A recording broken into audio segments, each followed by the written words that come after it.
Bienvenido a tu podcast diseñado para que desarrolles todo tu potencial y vivas la vida en tus términos.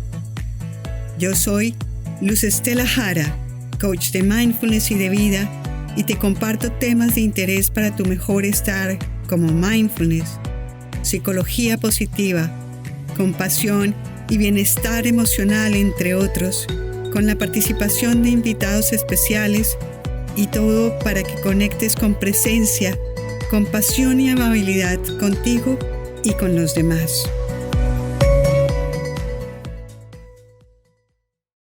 Hola, muy buenas tardes. Les damos la bienvenida con mi compañera de equipo, Johanna Andrade, a tu programa de Charlas con Luz. Maravillado soy con la presencia nuevamente de Manuela García. Qué gusto tenerte, Manuela. No, gracias a ti, Luz. Dicen por ahí que el que es caballero repite, entonces aquí estoy yo. Excelente. De nuevo. Excelente. Hoy vamos a tener nuestra segunda charla. La primera está subida en en el canal de YouTube, en Luz Life, en Instagram, Luz Life Net, LUZLIFE, y en YouTube, Spotify, iHeart y los otros canales, así es que la pueden ver. Una entrevista muy, muy interesante acerca de la vida de Manuela y de los inconvenientes de salud que también tuvo ella y su mamá, y cómo eso fue llevando a que la vida también la fuera guiando hacia este lindo camino de la nutrición para ayudarse, para ayudar en su hogar y a las personas que la rodean, y extender también con el servicio que hoy en día presta para una mejor nutrición. Manuela, si quieres, por favor, también contarnos nuevamente, a grosso modo, tu historia académica, por favor. Claro que sí, Luz. Bueno, después de todo el resumen que hice en el, no tan resumido en el episodio anterior, digamos que yo, después de graduarme en la Universidad de Artes Plásticas, me empiezo a interesar por el tema de la nutrición y por cómo nos afecta o cómo puede tener como un efecto en nuestra salud. Entonces, después de eso, decido certificarme como coach en nutrición integral en el Institute for Integrative Nutrition en Nueva York. Y después de hacer esta certificación, al empezar a trabajar con personas y encontrarme como con casos muy fuertes y casos críticos de salud, decido que quiero profundizar más en el tema, que quiero aprender más específicamente acerca de nutrición clínica. Entonces me certifico como terapeuta de nutrición funcional, también en la ciudad de Nueva York. Y después de eso, pues he realizado distintos tipos de certificaciones especializadas como en la parte digestiva, la salud digestiva, la parte hormonal también.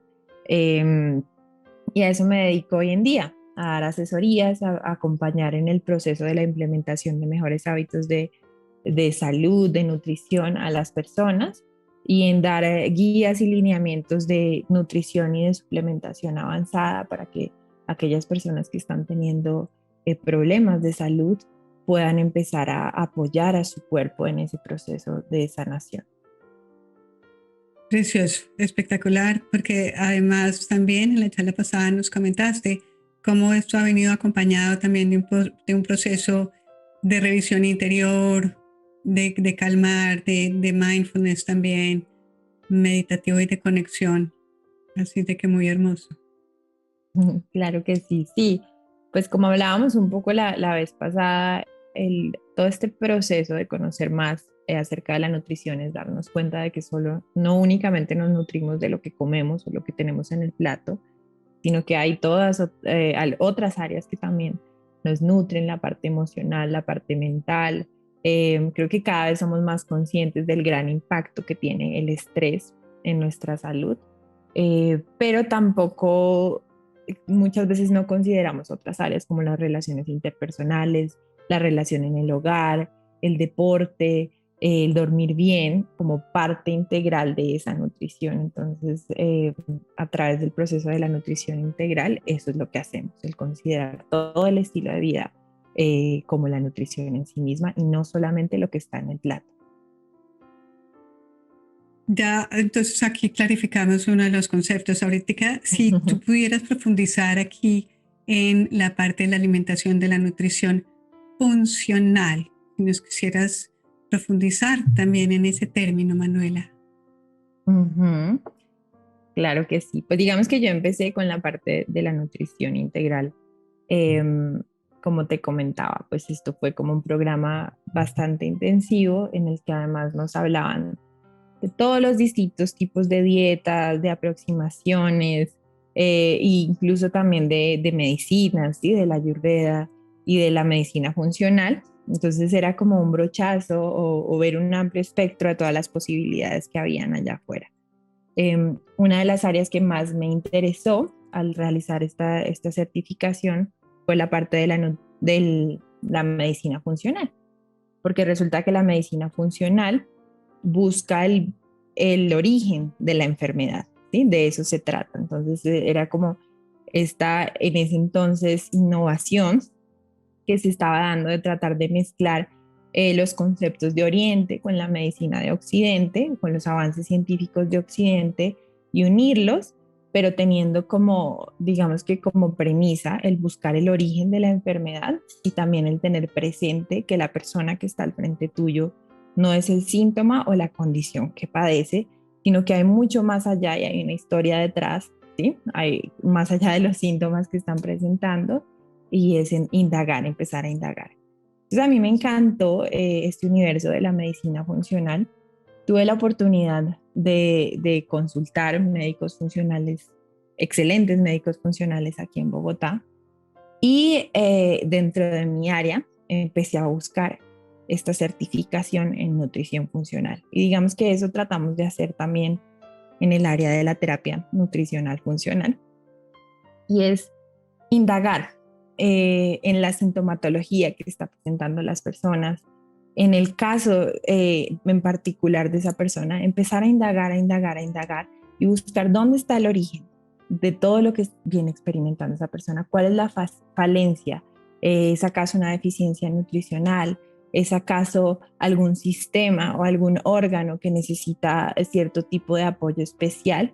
Y a partir de eso empezar a direccionar mucho más nuestras recomendaciones dietarias, porque digamos un concepto al que me introdujeron bastante temprano en mi formación fue el concepto de la bioindividualidad y que todos somos únicos. Entonces, en ese proceso de personalizar, en la parte funcional, lo que buscamos es eso, es indagar, indagar para tratar de dar, digamos, con aquella pieza faltante que necesita esa persona en particular. También el tener mucho en cuenta cómo funciona nuestro organismo, cuáles son las prioridades de sanación que él tiene y en ese mismo sentido empezar a apoyar en ese mismo orden aquellos sistemas o aquellos órganos para que la persona vea mayores cambios o mayores beneficios cuando empiece a implementar estos nuevos hábitos. Entonces, Qué maravilla que traigas esto, porque aquí también pues obviamente se integra lo integral. Miramos cómo una cosa afecta a la otra a la una y viceversa. Y es el campo emocional, el campo físico y pues el campo espiritual también, porque esto obviamente impacta a lo otro.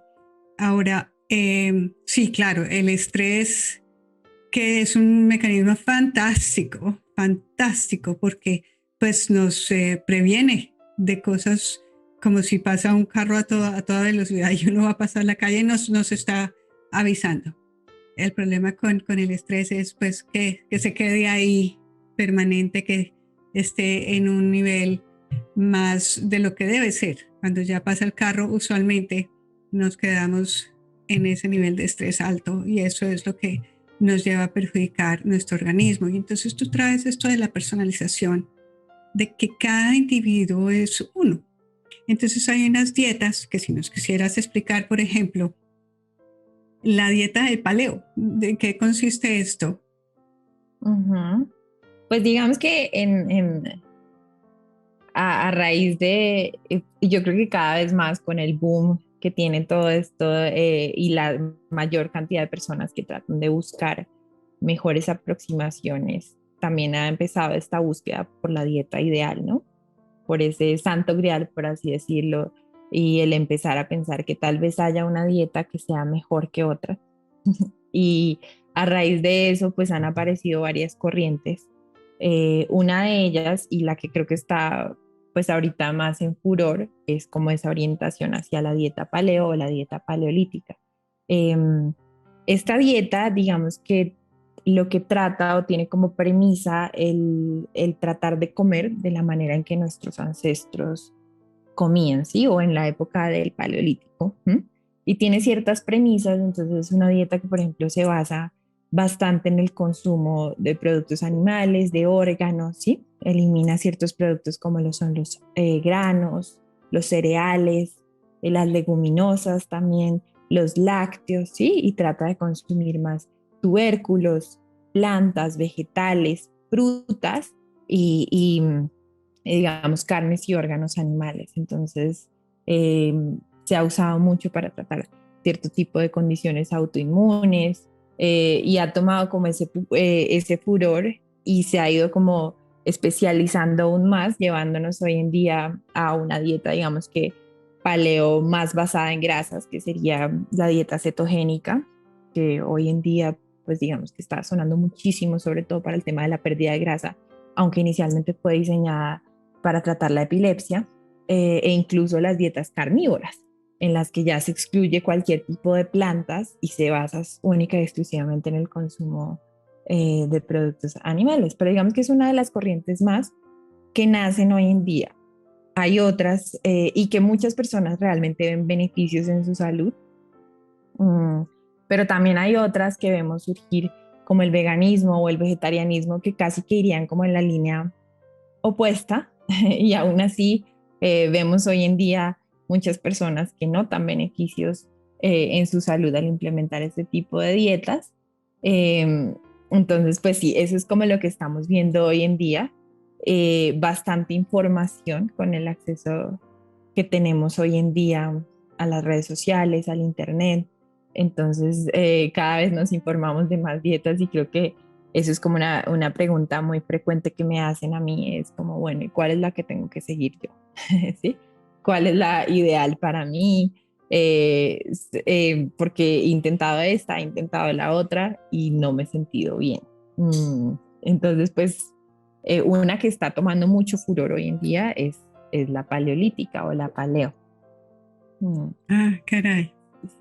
Sí. Pero fíjate, porque sí, en mis años mozos era la dieta de la piña, la dieta de la luna, la dieta, entonces eso realmente hay que tener mucho cuidado con ver y que pues podemos pasar a este otro siguiente tema de las sensibilidades que algunas personas pueden tener, porque, por ejemplo, hay unas recomendaciones de tener ayunos intermitentes que son muy buenos para algunas personas y yo los estaba intentando. Sin embargo, yo tengo una condición de hipotiroidismo y después me enteré de que tal vez no es una muy buena idea. Entonces, no lo que la corriente nos esté diciendo necesariamente sea bueno para cada uno. Entonces, aquí si tornamos y seguimos este flujo de información hacia las sensibilidades y las alergias y este tipo de cosas, Manuela. Claro, Luz, es que eh, son dietas y son modas y no nos podemos Sí, olvidar de eso. Sí, hoy en día también tenemos el ayuno en furor eh, y hay muchas corrientes. Si yo te describiera, está así la dieta de la piña, eh, sí, de la cáscara de piña, que el batido yo no sé qué, que el yo no sé cuánto, que los detox. Cada vez vemos mucho más este tipo de aproximaciones dietarias. Y lo que empieza a pasar con el tiempo es que nos empezamos a convencer muchas veces de que ciertos alimentos no son buenos. Nos creemos mucho el cuento, ¿sí? uh -huh. Muchas veces no digamos que no usamos nuestra capacidad de discernir, nos comemos mucho el cuento y empezamos a pensar, así no, es que resulta que los de paleo me dicen que los granos son malos porque tienen antinutrientes, entonces yo no voy a comer ningún grano y empiezo a centrarme, pero cuando empiezo a dejar de comer esos granos, empiezo a centrarme demasiado en un grupo de alimentos.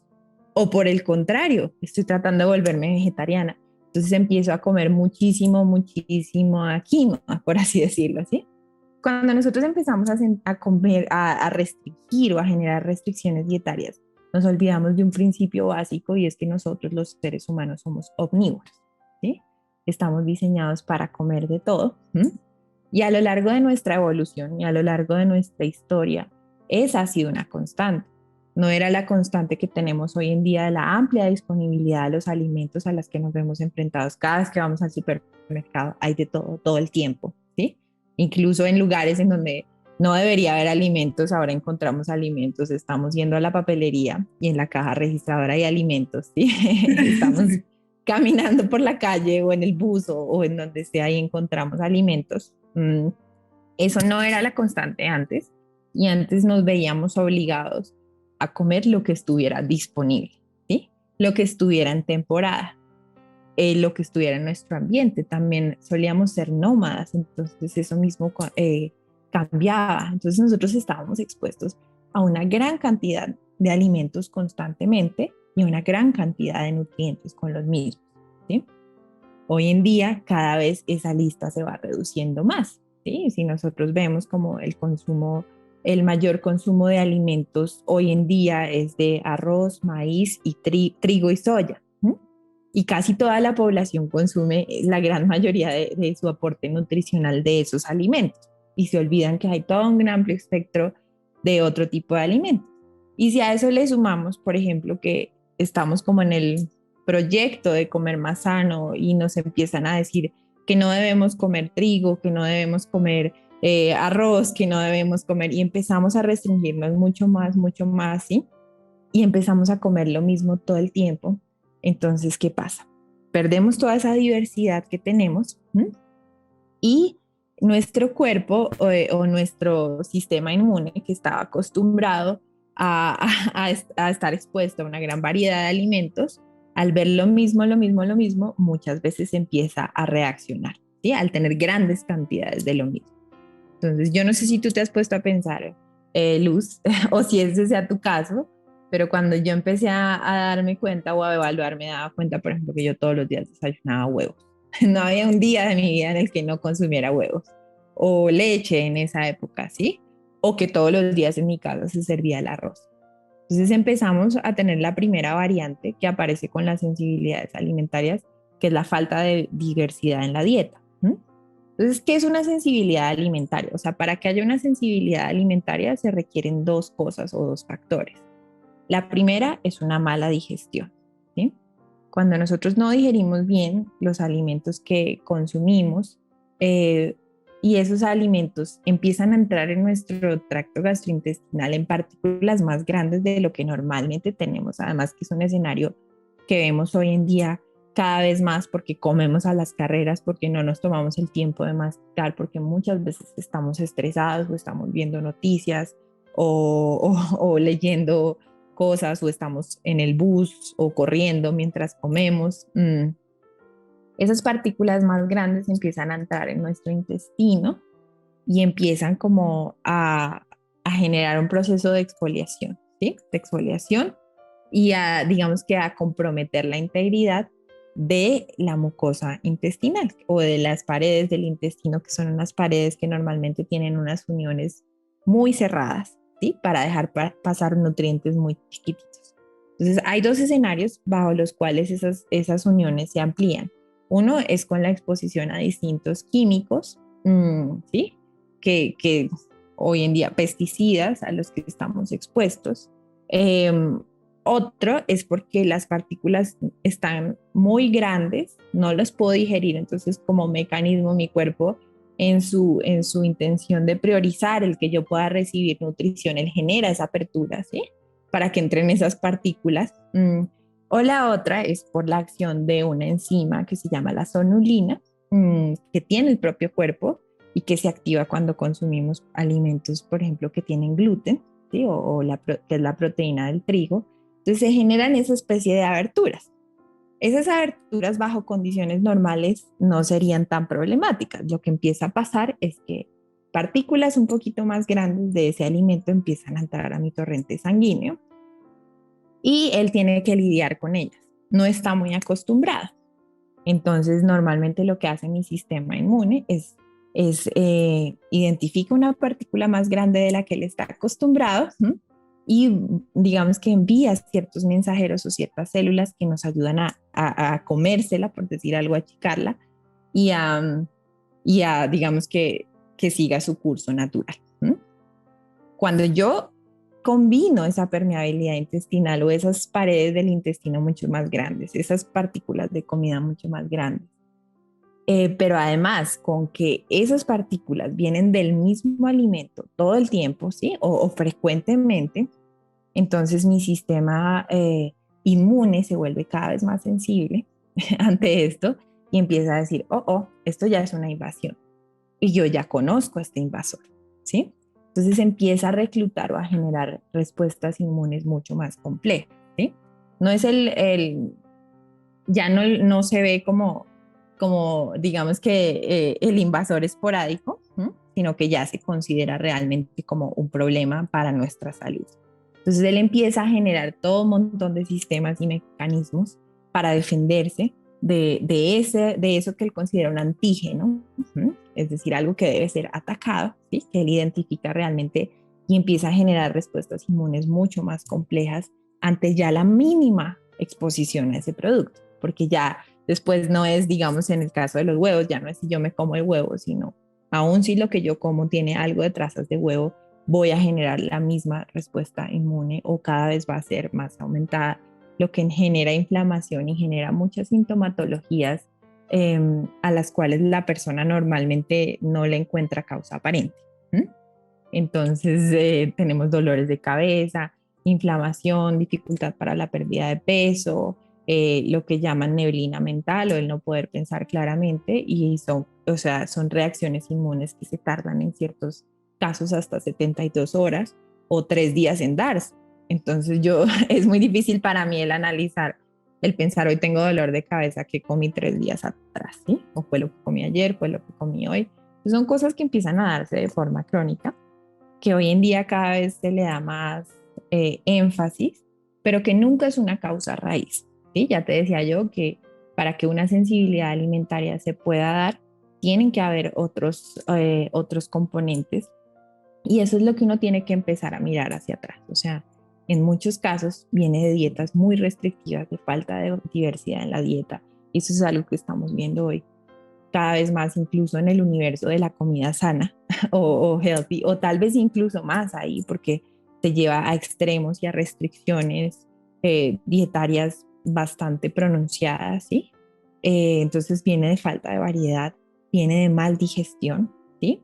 Y en algunos, y de una pared intestinal o un intestino comprometido. Entonces, pues ahí es súper importante esos 3 aspectos, ¿no? Oh, wow. Pues Ujú. qué cosa tan interesante, pues de ver que no solo es que, sí, a uno siempre le dicen coma despacio porque eso le alimenta más, pero aquí está la respuesta claritica de por qué es importante tomar el tiempo de alimentarse. Y Ujú. hay veces decimos no tenemos tiempo, no tengo tiempo, pero después me sale más costoso porque entonces me da un colon irritable, me da una... La diverticulitis también me imagino que tendrá que ver con algo de esos aspectos. Ujú. Pues algo que a mí me gusta hablar mucho y que trato mucho con las personas a las cuales yo asesoro, también en mis clases, es la importancia de una correcta digestión. Entonces, muchas veces nos centramos demasiado en el qué comer, ¿sí? Y nos olvidamos de que no somos lo que comemos, sino a la larga lo que absorbemos, ¿sí? O lo que logramos digerir. Entonces, pues digamos que volviendo a lo que yo te decía, atrás de esta dieta ideal o esta noción de la dieta ideal que tenemos, no es algo que sea tampoco en exceso complejo. hay como una premisa que a mí me gusta mucho y es de un escritor que se llama Michael Pollan. Y Michael Pollan escribe uno de sus libros que se llama El dilema del omnívoro. eh, y ahí dice una frase que me encanta y es como, come comida, no mucha, y en su gran mayoría plantas. Y eso es como la premisa que uno debería seguir. Alimentos reales, a eso se refiere el come comida, alimentos reales. No toda esa cantidad de procesados, que la gran mayoría no vengan de esos alimentos procesados, sino de lo que yo consigo con el campesino en la plaza de mercado. Sí, en los mercados locales. Entonces come comida, en su gran mayoría plantas, porque es como algo que hemos olvidado muchísimo, el consumo de plantas es una de las grandes deficiencias que hoy en día vemos. Eso no significa que todo el mundo tenga que ser vegetariano, tenga que ser vegano, pero una de las pocas cosas en las cuales se han logrado poner, digamos que de acuerdo toda la comunidad científica es en los grandes beneficios que vienen en las dietas en las cuales vemos un alto consumo de plantas y no demasiada, porque tendemos a tener pues precisamente por los consumos de procesados a comer en exceso muchas cosas y demasiado acceso a los alimentos. Y digamos que ya hoy en día tenemos muy desreguladas nuestras hormonas de hambre y saciedad, entonces es muy común ver el caso del consumo excesivo de alimentos en general y no es particularmente de plantas lo que Sí, vemos, ¿sí? sí. Entonces una vez uno empieza a tener esos principios bien arraigados y uno hace como chulea ese checklist, por así decirlo, ya de ahí lo que tú tienes que empezar a ver o fijarte es que lo que estés comiendo te esté alimentando de manera correcta y lo estés digiriendo de manera correcta. Entonces ahí uno empieza a pensar en la nutrición como un proceso de norte a sur, que empieza de arriba para abajo, porque muchas veces nos centramos en tengo hemorroides, tengo diverticulitis, tengo colon irritable, ¿sí? Y empezamos a googlear, nos vamos al internet, empezamos a googlear ¿qué tengo que hacer para el colon irritable? Y encontramos, para el colon irritable tienen que comerse el ajo en ayunas con que le dé la luz de la luna y no sé qué más cosas, Sí. ¿sí? Y, no, pero es que además de eso tengo hemorroides. Y para las hemorroides me dicen que tengo que hacer este jugo, y fuera de todo me dan gases, entonces tengo que hacer esto otro, ¿sí? Y empezamos a ver, o la diverticulitis, y empezamos a ver muchos temas aislados, nunca los conectamos y nunca empezamos a entender el proceso digestivo como un todo, ¿sí? Nada de lo que pase abajo está desligado de todo el proceso digestivo que tuvo que pasar antes.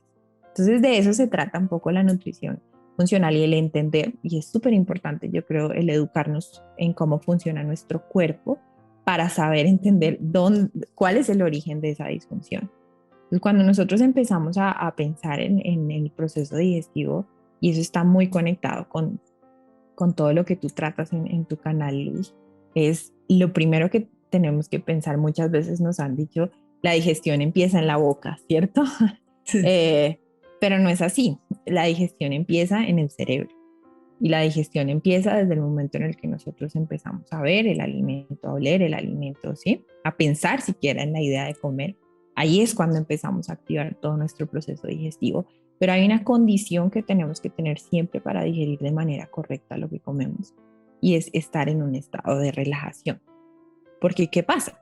Nuestro sistema nervioso, él oscila entre un estado u otro, ¿sí? Que es el estado de digestión y relajación, o el estado de lucha o huida, ¿sí? O estás en un lado o estás en el otro. No puedes estar en los dos al tiempo. ¿Sí? ¿Qué es lo que pasa? Cuando yo estoy en mi estado de relajación y de digestión, la sangre y los estímulos nerviosos van más hacia esos órganos digestivos, hacia el intestino, el estómago, el esófago, ¿sí? A estimularlos, también a reparar ciertos tejidos. Esa es la prioridad del cuerpo. Cuando yo estoy en estado de lucha o huida, toda esa sangre se dirige hacia las extremidades en caso de que yo necesite ya sea salir corriendo o empezar a luchar, porque mi cuerpo no es muy inteligente detectando si el objeto o lo que está causando ese estrés es que entregué una tarea tarde en el trabajo o voy tarde al trabajo, o si me está persiguiendo un animal, un oso, o tengo que pelear con él, ¿sí? no sabemos reconocer la diferencia. Entonces normalmente estamos en un lado o en el otro, ¿sí? Si yo estoy mandando todo mi flujo sanguíneo hacia mis extremidades, es muy poco lo que yo voy a poder absorber, ¿sí? Y también es muy probable que mi sistema nervioso no diga, ay, vamos a estimular el estómago para que produzca sus jugos gástricos o a priorizar la motilidad intestinal. Muchas veces la gente llega con estreñimiento a mi consulta y lo primero que yo pregunto es cómo empiezas tu día, ¿sí? Y están constantemente en un estado de estrés desde el momento en el que se levantan y realmente no hay tiempo o no hay momento para completar ese proceso de digestión o para que estos nervios estimulen la motilidad intestinal y uno pueda eliminar lo que tiene adentro, sino que todo está, digamos que hacia afuera, hacia las extremidades, hacia el sobrevivir. ¿Mm? Entonces, lo primero que uno tiene que empezar a fijarse es si tú estás en un estado de relajación cuando comes. Por eso antes se usaban algunas técnicas de meditación, de respiración, de oración, de agradecer los alimentos, ¿sí? Se hacía una pausa antes de comer para asegurarse que se estaba en ese estado. Yo creo que es una práctica que vale mucho la pena recuperar, vale la pena sacar el televisor del comedor, Sí, sí. sacar la radio, las noticias, la lectura del periódico, todo ese tipo de prácticas, o el discutir en la mesa y ponernos a pelear con los familiares o con los amigos, ¿sí? Y concentrarnos en este proceso que tenemos, eso sería lo primero. Ya después ahí sí vendría el proceso de la ruptura de los alimentos, que empieza por la masticación y empieza por la saliva. Cuando nosotros masticamos, estimulamos la producción de saliva y con la saliva la producción también de enzimas que nos ayudan a romper esos alimentos, específicamente los carbohidratos, en partículas muy chiquiticas y asegurar que empezamos, que todo lo demás sea mucho más fácil. Y ya de ahí empieza, si yo tengo esos dos componentes, empieza todo ese proceso en cascada, por decir algo, a darse de una forma mucho más fácil. Cuando no se da eso, es como digamos que empieza a generarse mayor esfuerzo por parte del resto de los órganos digestivos para hacer todas las tareas que no se han hecho de aquí en adelante, o a veces ni siquiera los órganos están listos porque estamos estresados. eh, y ahí es cuando empezamos a tener problemas de mal digestión y se empieza a dar toda una cascada de efectos o de consecuencias, ¿sí? Crecimientos bacterianos, porque necesitamos bacterias que nos ayuden a digerir lo que no se pudo digerir antes, ¿sí? Y esos crecimientos bacterianos nos generan gases, distensión, inflamación, ¿sí? A veces también al no tener nuestro estómago lo suficientemente ácido, nos volvemos ambientes ideales para que parásitos o virus o bacterias colonicen también ese ambiente interno. Y eso empieza a generar toda una cascada de síntomas que les damos distintos nombres, ¿sí? A comprometer nuestra mucosa intestinal y le damos distintos nombres. Entonces, tiene colon irritable, ¿sí? Eso es muy... Ahora ya no le llaman el colon irritable, ahora le llaman el intestino irritable, ¿sí? Porque pues se conoce que no es solo el colon, es todo el intestino, ¿sí? O tiene estreñimiento, o tiene diarrea, o tiene distensión, o muchos tipos de enfermedades que se desprenden de eso, pero casi nunca nos preocupamos en ir al origen y en pensar en qué estado estamos comiendo, si estamos relajados, si estamos masticando muy bien, y ya después empezar a preocuparnos por temas como la correcta producción de ácido en el estómago, que nuestro hígado esté funcionando bien, las enzimas pancreáticas y otras cosas que vienen después de, pero digamos que el pilar o la base de todo empieza aquí, en nuestro cerebro y en nuestra boca. Entonces eso para decirte que son distintos diagnósticos, pero nunca es la causa. Entonces, cuando buscamos el remedio mágico para el colon irritable o para el estreñimiento y no nos preocupamos por arreglar lo demás, simplemente no vamos a ver los resultados que vemos o simplemente vamos a tener que depender de ese medicamento, de ese suplemento o de ese alimento o preparación para temas como ir al baño, ¿sí? Porque nunca se corrige el origen. Entonces nos volvemos dependientes de esas fórmulas mágicas sin atacar la causa de raíz. Pues supremamente interesante y me vienen a la cabeza muchas cosas también personales de de problemas digestivos. Yo tenía unos problemas digestivos complicadísimos.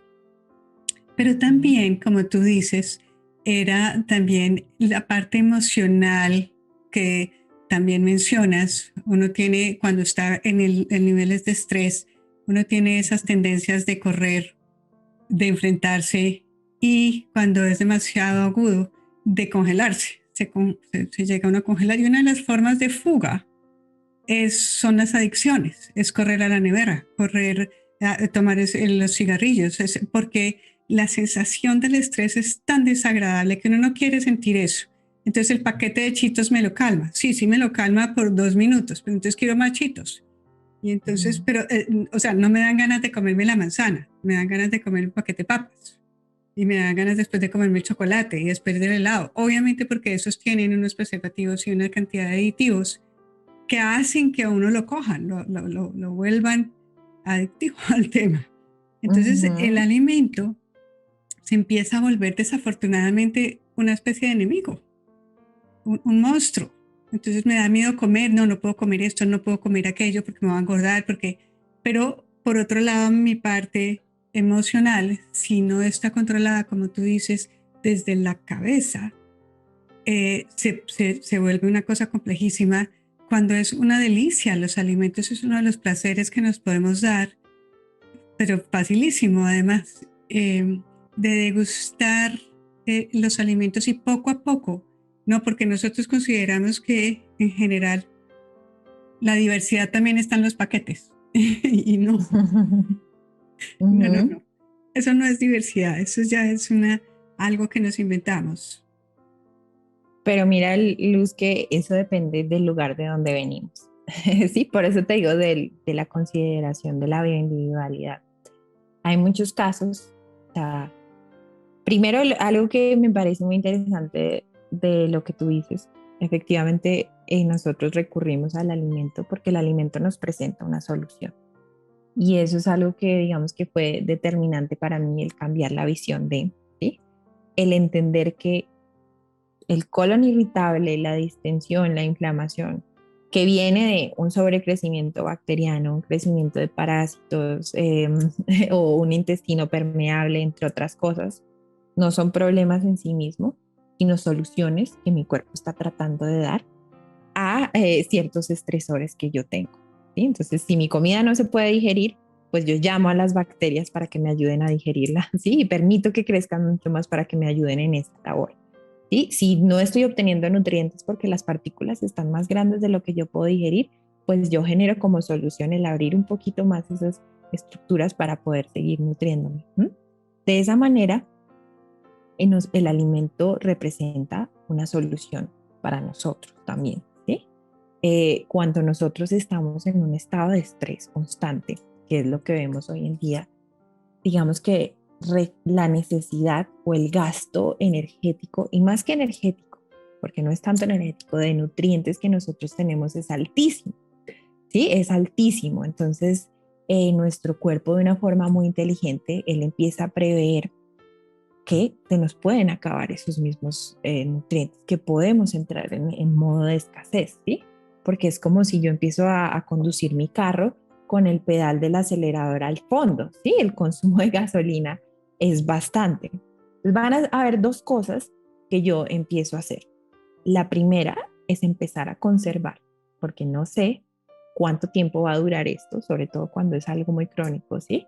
Ya yo empiezo a pensar, ¿cuánto tiempo voy a durar yo con ese pedal al fondo? No lo sé, no lo sé. Entonces me empiezo a volver mucho más eficiente en guardar, pero por otra parte, yo empiezo a pensar que necesito más para guardar, ¿cierto?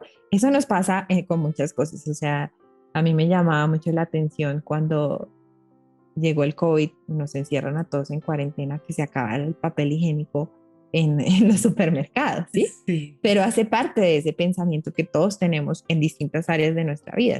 No sabemos cuánto tiempo vamos a estar encerrados, ¿sí? Y no sabemos cuánto papel higiénico vamos a necesitar. Salimos como locos a la tienda a atiborrarnos de rollos de papel higiénico y eso mismo pasa con la comida. ¿Y qué es lo que pasa aquí? Nosotros tenemos como estos mecanismos súper eficientes, Luz, de pensar ¿qué es lo que me va a dar a mí más energía? ¿Sí? ¿Qué es lo más denso calóricamente que yo voy a poder obtener? Y esos son los alimentos procesados, ¿sí? Los alimentos procesados nos dan mucho más calorías, muchas más cantidades de azúcar, de grasas, ¿sí?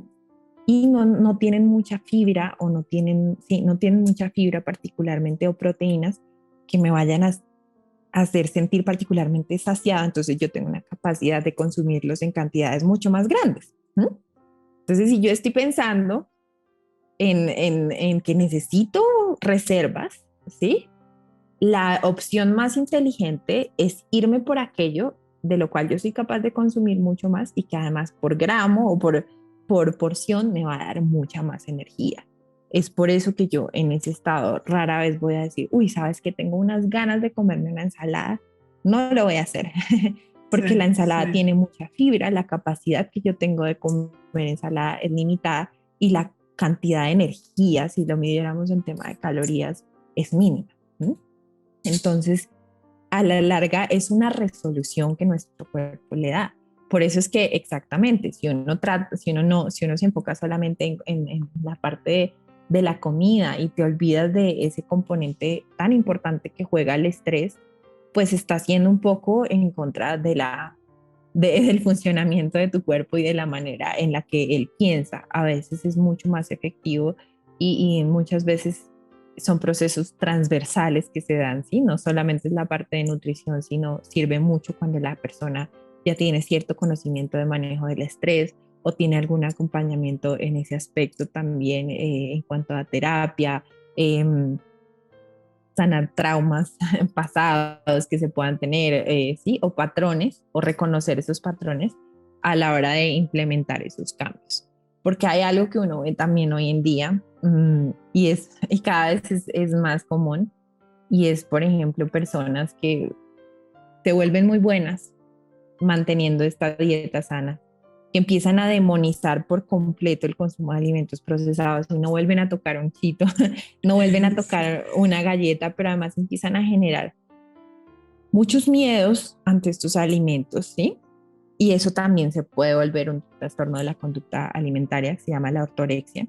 Y cada vez más hoy en día vemos eso, vemos el miedo al alimento, ¿sí? El miedo al alimento ya no porque, desde el lugar de no me conviene, ¿sabes qué? Esto me nutre mucho más, sino de es un alimento prohibido, estoy fallando y empezamos a tener este tipo de comportamientos o ese tipo de, digamos, de actitudes que a la larga perjudican una relación saludable con el alimento. En esos casos, muchas veces yo tengo que tomar la determinación de ir a decir a la persona, ¿sabes qué? Necesito que vayas y te comas unos chitos. Y necesito que te comas unas galletas y necesito que comas un alimento, una Coca-Cola o algo así, ¿sí? Simplemente para entender y desmitificar y entender que el alimento es alimento. Está ahí para darnos energía, pero no está para convertirse en una fuente de estrés o en una fuente de miedo para nosotros, que hay distintas calidades y que debemos cuidar. Eso sí, que tener un suficiente aporte de nutrientes es cierto, pero cualquiera de los dos extremos nos va a generar o nos tiene el potencial de generarnos las mismas deficiencias o los mismos temas de comportamiento o una mala relación con la alimentación, ¿sí? Tanto si nos centramos con la idea de comer perfecto, como si tampoco no le damos absolutamente nada de importancia a lo que comemos y nos dedicamos a comer puros chitos y gaseosa, por así decirlo.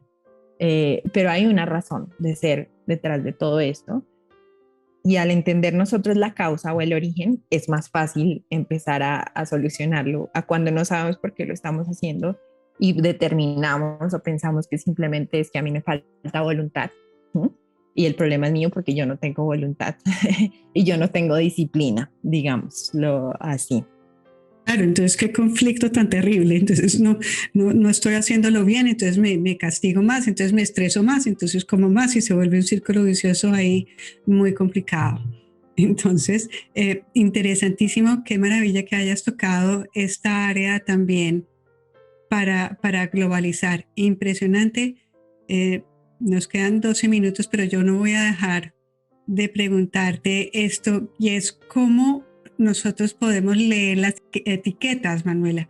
porque en el proceso de pronto podemos hacer gentilmente un proceso de empezar a dejar y tender más hacia comer esos alimentos que mencionas de la tierra y menos del paquete, pero un proceso amable, gentil.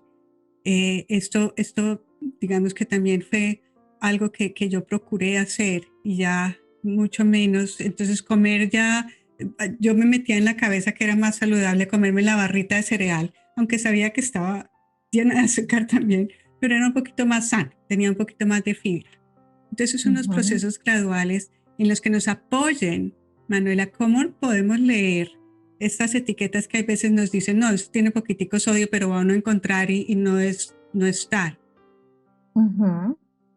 Pues digamos que ahí a mí me gusta, me encanta que me hagas esta pregunta porque fue de las primeras cosas que yo empecé a hacer personalmente cuando dije como quiero cambiar mi alimentación, fue volverme una lectora compulsiva de etiquetas. Sí, Entonces, en eso a mí me gusta como empezar a plantearlo en ciertas categorías. Y lo primero que yo te diría, obviamente, que lo primero que tú debes priorizar es que la gran mayoría de tu mercado sea de alimentos que no tienen etiquetas. Entonces, una manzana es una manzana, una cebolla es una cebolla y no necesitan más, no necesitan una lista de ingredientes porque son el ingrediente en sí mismo. ¿Mm?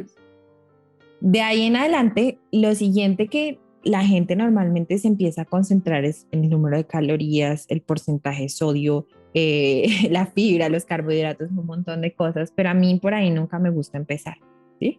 Es un proceso complejo y es un proceso en el que uno tiene que desafortunadamente educarse porque además en el etiquetado la industria y las empresas son muy inteligentes para encontrar los huecos en el sistema y salirse con la suya y claro, meternos cosas que no queremos.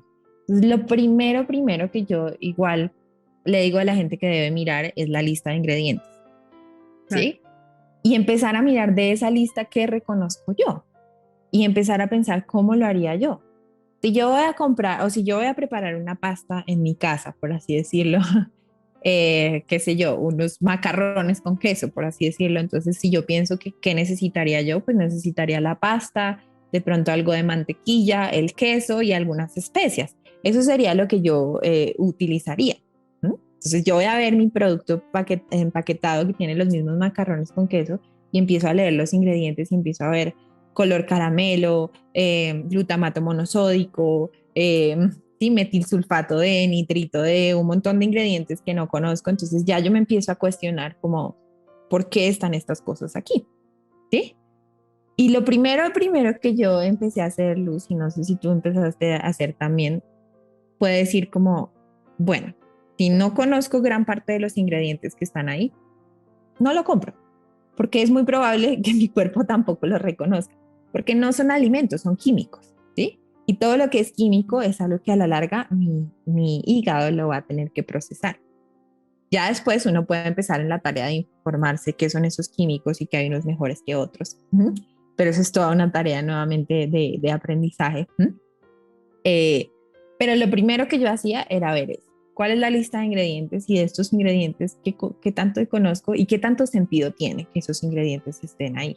Hay muchos alimentos procesados que necesitan tal vez uno o dos conservantes, pues porque obviamente duran mucho tiempo en la nevera o cosas así, y eso tiene sentido, pero hay muchas otras cosas que no tienen sentido, ¿sí? Para mí no tiene sentido, por ejemplo, que un cubito de caldo Maggi tenga colorantes, tenga, ¿para qué? ¿A quién le importa qué color tiene, Sí, tiene eso? Que tenga sí, azúcar, por ejemplo, ¿por qué tiene que tener azúcar si se supone que es algo para darle un sabor al caldo? ¿Sí? sí. Entonces, empezar a hacernos ese tipo de cuestionamientos. Entonces, lo primero que yo les haría como la invitación a hacer es leer esa lista de ingredientes y empezar a identificar cuáles son los ingredientes que conocen, cuáles son los que de pronto no hace sentido para ustedes que estén ahí en esa preparación, ¿sí? Y irse educando poco a poco también en esos químicos que están incluidos, cuáles son buenos o cuáles son mejores y cuáles no. La segunda cosa que a mí me gusta que se fijen muchísimo es en el orden en el que están escritos esos ingredientes, porque eso también les va a indicar la cantidad que tiene ese producto. Entonces no es lo mismo que el azúcar esté de primeras en la lista de ingredientes a que esté de último, ¿sí? Sí, en el etiquetado ellos están obligados a poner el primer ingrediente que aparece es el que está en mayor cantidad. ¿Sí? Okay. Entonces, si yo estoy comprando una granola, ¿sí? Yo quiero que el primer ingrediente sea avena, ¿sí? Si yo la hago en casa, lo que más va a tener eso sea avena y no azúcar, ¿sí? Si yo estoy comprando un yogur, que sea la leche o que sea así, y que no sea el azúcar o ese tipo de cosas. Entonces yo empezaría por ahí, ¿sí? Y ya después empezaría a educarme mucho más de pronto en qué tanto azúcar me conviene. En cuanto al azúcar, yo trato de apegarme a la regla de que sea un solo dígito, o sea, que sea máximo 9 gramos por porción, ¿sí? Que es más o menos lo que yo puedo lidiar. En cuanto al sodio, a mí no me preocupa mucho si viene de alimentos naturales versus si ya estoy teniendo como alimentos ultraprocesados y veo que tiene grandísimas cantidades de sodio, ya empieza a ser más preocupante para mí, pero esas son cosas que vienen ya secundarias. Lo que queremos es que si es procesado igual siga siendo lo más apegado a la naturaleza posible, pero pues es un proceso de educación un poco más complejo que es difícil de explicar en tan corto tiempo. Claro. Ujú. No, maravillosa, qué explicación tan maravillosa, muy, muy útil. No, pues nos podríamos de verdad quedar aquí hablando muchísimo, muchísimo más, pero ahí quedan 5 minutos. Si tú estuvieras disponible de pronto otros 5 o 10 minutos y las personas asistentes a quienes agradezco muchísimo el día de hoy, si quieren hacer una pregunta y si se quisieran quedar para escuchar la respuesta, por favor, bienvenidas. Ujú. Claro que sí, no, no tengo ningún inconveniente en quedarme más Gracias, tiempo. eres muy, muy amable. Qué tema tan interesante. ¿Alguien tuviera alguna pregunta? Que primero, antes de que se nos pase, por favor, dinos en dónde te pueden encontrar para buscar tus servicios. Ujú. Claro que sí. Pues yo normalmente ahorita trabajo como a través de mi número privado y de mi correo electrónico. Entonces, si les interesa, mi correo electrónico es María Magaru, que son mis iniciales de María Manuela García Ruiz, mariamagaru@gmail.com, y también en mi celular que es 310-666-8186. Entonces, a través de eso me pueden contactar por WhatsApp y con mucho gusto eh, responderé, o si quieren agendar una cita conmigo, también está ahí disponible. Perfecto. Ahí está el email, está en el chat. Si nos quieres repetir tu número telefónico, Manuela, porfa. Es 310-666-8186. Excelente. Ahí está también. Gracias, Johan. Ujú. ¿Y en dónde se puede conseguir un poco más de información? Por ejemplo, la solicitud que me hicieron fue específica en las sensibilidades y las has explicado con bastante detalle, pero si quisieran ahondar en esta información, ¿en dónde tú recomendarías buscarla? Pues yo creo que hoy en día uno de los mayores recursos que nosotros tenemos son las redes sociales. Ok, Está YouTube, está Instagram, y hay como muchos doctores que hablan al respecto. Si ustedes hablan inglés, yo les recomiendo el trabajo del doctor Mark Hyman, mm, que es como uno de los proponentes o de los que más de este tema, ¿sí? Él tiene algunos libros que ha escrito con información muy valiosa. Eh, entonces es Mark, Mark, y Hyman, Hyman, Hyman, ah, sí, sí, he el leído. doctor Mark Hyman. Sí, excelente. Sí, Ujú. En español, el doctor Carlos Jaramillo habla bastante del tema, ¿sí? Incluso él tiene su plataforma donde da cursos. em, y bueno, pues con una doctora que se llama la doctora Ana María Betancourt, también recomiendo mucho que lo sigan, que se informen, tienen videos de YouTube al respecto.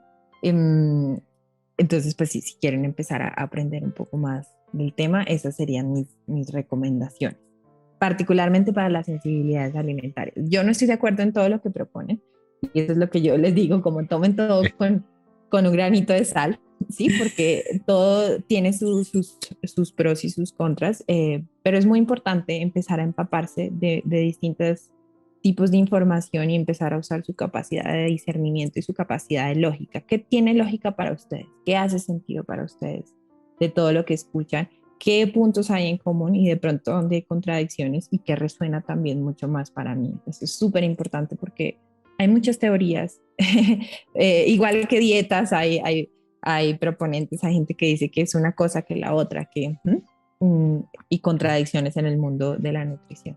Pero pues serían dos lugares buenos para empezar. Irlene, gracias por tu pregunta. Dice, ¿qué libro de Mark Hyman recomiendas? Hay uno que en español no sé cómo se llama, en inglés se llama Food, What the Heck Should I Eat? En español sería algo así como comida que, que ¿Qué demonios debo diablos? comer o algo así, sí, qué diablos What debo the heck comer. should I eat? Exacto. Ok. Entonces, los tiene en español, estoy segura.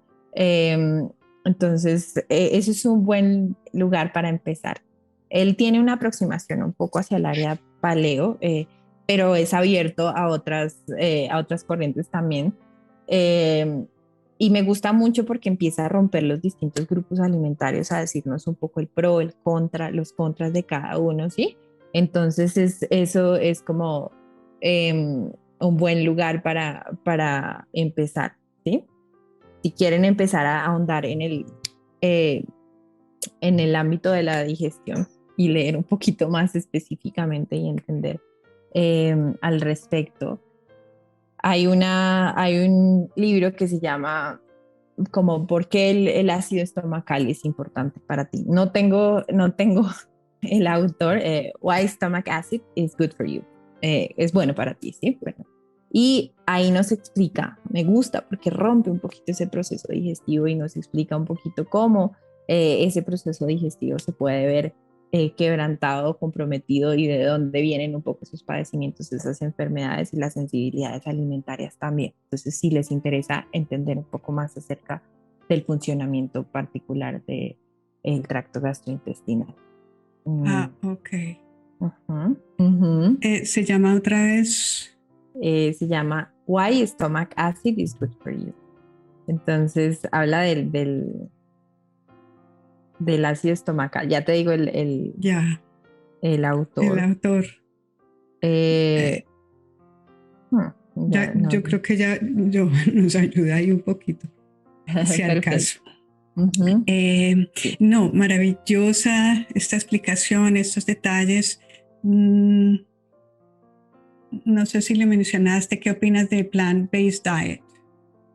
Mm, yo soy como una gran proponiente, o sea, propongo mucho la parte omnívora basada en plantas, ¿sí? O sea, me gusta mucho la parte pero digamos que el seguir una dieta exclusivamente basada en plantas, para algunas personas tiene muchos beneficios, para otras no tanto, ¿sí? Entonces hay que enfocarse mucho en la calidad. Es como un proceso en el que ojalá tengan como un acompañamiento de un profesional para asegurarse que estén cumpliendo con sus requerimientos nutricionales, pero no es un proceso tan sencillo como muchas veces lo vemos hoy en día, de simplemente dejo de comer carnes y ya, y me dedico a comer todo lo demás. eh, sí, más cuando, sobre todo cuando se trata de volverse más hacia el lado vegano, no tanto vegetariano, porque aún así obtenemos ciertos nutrientes de los huevos o de los lácteos. Eh, entonces, eso es algo que hay que cuidar. Yo creo que se puede hacer, si se hace bien llevado, pero no es para todo el mundo y no todo el mundo tiene como la disposición para aprender o la disposición para hacerlo bien, o en algunos casos en los que he visto también hay ciertos temas o ciertas condiciones de salud que pueden generar que una persona simplemente no pueda sentirse bien o estar en su máximo estado de salud en este tipo de dietas, ¿sí? Un caso muy particular es, por ejemplo, cuando hay tractos gastrointestinales muy comprometidos, hay una tendencia también hacia la anemia o algo así, se vuelven casos mucho más complejos y un poco más difícil llevar este tipo de nutrición o de estilo de vida. Mm, pero no es imposible y nuevamente, como les decía con las dietas, no es para todo el mundo, pero para algunos representa muchos beneficios para la salud. ¿Mm? Gracias por la pregunta, Elena, nuevamente, y muchas gracias por tu respuesta, Manuela. Yo un toquecito de información acabo, pues me acuerdo aquí de un documental que vi recientemente de David Attenborough, que es aboga muchísimo por el cuidado del planeta. Y él, para el cuidado del planeta, una de las cosas que podemos hacer es cambiar nuestros hábitos alimenticios. No es tan terrible porque a veces decimos, bueno, pero ¿yo qué hago con esto? Bueno, pues entre otras cosas, uno de las que dice es, bueno, tratar de consumir por lo menos un 50% menos de energía. El segundo es plantar un árbol, que es muy sencillo a través de fundaciones. En el Salto de Tequendama, las personas que están atendiendo allá hacen esto, o sea, si quieren entrar al Salto de Tequendama para, por ejemplo, contribuir con un árbol, y una de ellas es el cuidado en la alimentación. Entre menos procesados tengamos, pues menos paquetes, menos petróleo usado, menos transporte, etcétera.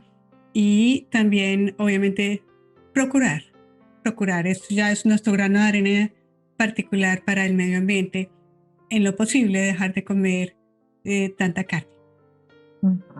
Transmito ese consejo que me parece valiosísimo para quien le inspire. Y yo creo que es eso, como que la gran mayoría de las dietas se centran en comer solo carne, no comer carne. Comer carbohidratos, no comer carbohidratos. Solo grasas, no grasas. Sí, todo eso. Y se olvidan de la base, y la base siempre es comer más plantas. O sea, para mí eso es. Y por eso me gusta este tipo de aproximación que dice el doctor Mark Hyman. Y él habla de la dieta, lo que se llama vegan, que vegan en inglés viene de una combinación entre paleo y vegan o vegano, ¿sí? Entonces él aboga como ese punto intermedio y desarrolla como un concepto en el que habla él lo llama el condi meat, y es el usar las carnes no como la parte principal del plato, o las harinas o almidones como este componente principal del plato, sino las plantas, ¿sí? Y ya de ahí lo demás son adiciones sí, como él dice, condimentos o cosas que nos van a dar ese plus, que indiscutiblemente las carnes tienen como también sus beneficios y su contenido nutricional bastante denso, integrado, pero por eso mismo muchas veces no necesitamos comerlas en las cantidades industriales que las consumimos hoy en día. Y lo mismo con las harinas y los almidones, dejando de lado lo que realmente es importante. Entonces, por eso les recomiendo ese libro si quieren empezar a ahondar un poquito más en el tema. Muy interesante, muy interesante. Manuela, gracias por compartir en Charlas con Luz esta maravillosa información. Esperamos que sea de utilidad para todos los que estuvieron presentes y para quienes nos vean en el futuro. Muchísimas gracias por tu presencia. Espero tenerte nuevamente en alguna oportunidad, ojalá no tan lejana. No, Luz, gracias a ti por la invitación, a todos los que toman el tiempo de escuchar esta charla, ya sea ahorita en vivo o más adelante. Espero que les sea de mucha utilidad, y claro que sí, cuando me invites aquí estaré. Ay, gracias, no lo dudes. Muchas gracias a todos por estar aquí. También comparto con Manuela, muchas gracias por sacar el tiempo y de compartir este espacio para nutrirnos en el cuerpo, en la mente y en el alma. Muy amables, un abrazo muy fuerte. Manuela, gracias. Y hasta la próxima.